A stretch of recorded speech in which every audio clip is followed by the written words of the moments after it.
I have been studying various dimensions of entrepreneurship, particularly from among the lower socioeconomic strata of society in different geographies in Africa, Bangladesh, and India. For some time, management experts have come to believe the important influence of non cognitive factors on entrepreneurship.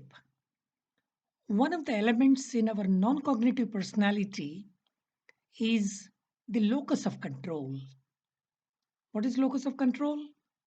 In simple terms, it implies that all our actions are largely determined by our locus of control, which is either internal or external. In this presentation, I would like to examine the role of our religiosity and locus of control on entrepreneurship. The most simplistic explanation of human behavior with regard to our locus of control goes somewhat like this. Those who believe in themselves and their ability to produce results are supposed to have internal locus of control. Such people take charge of their lives and believe that whatever good or bad happens to them is a direct result of their actions. Furthermore, to become successful in any enterprise, it is necessary to have internal locus of control. Those who believe that their life events are influenced by external factors like luck or fate or any supernatural power like God or Allah or Christ are supposed to be guided by their external locus of control. And many believe that such focus is symptomatic of some kind of psychological distress and could be a reflection of poor mental health. How valid are such observations? Does our strong religious belief force us to develop external locus of control?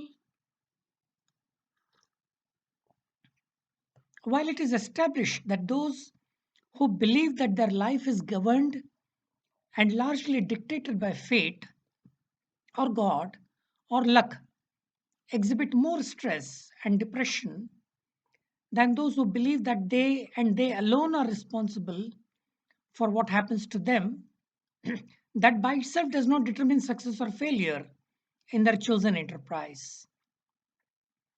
Our work in Bangladesh on smallholder farmers and owners of small businesses revealed that most of them had external locus of control and they were deeply religious, offered namaz 5 times a day, and were quite successful in their enterprise.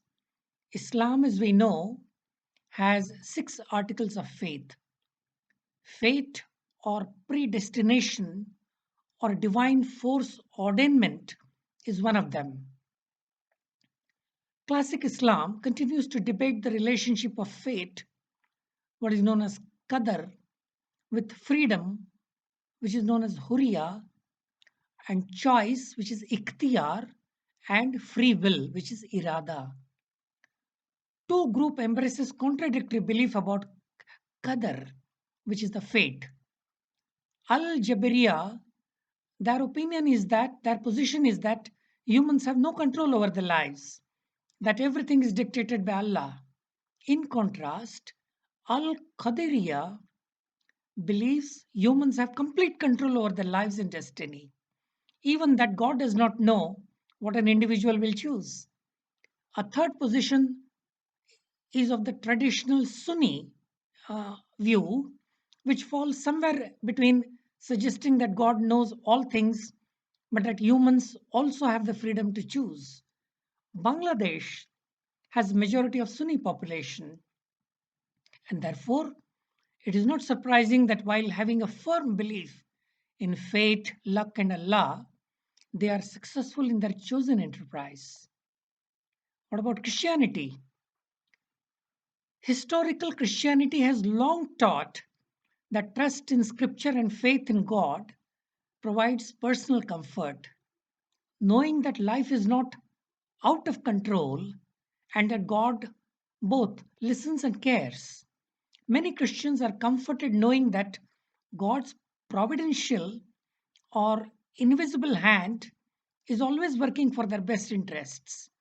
The biblical life of Joseph is but one story which reassures believers that no matter what trials and storms they go through, God is always with them.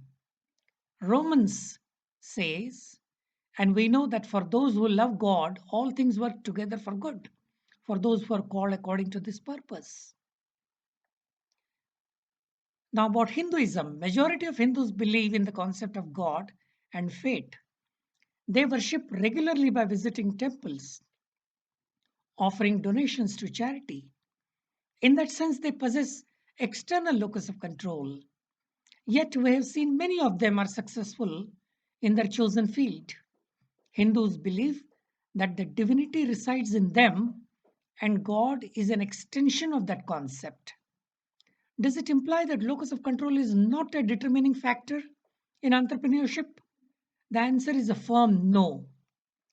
The psychological underpinning of deriving hope and encouragement appears to be the same, irrespective of whether one has internal or external locus.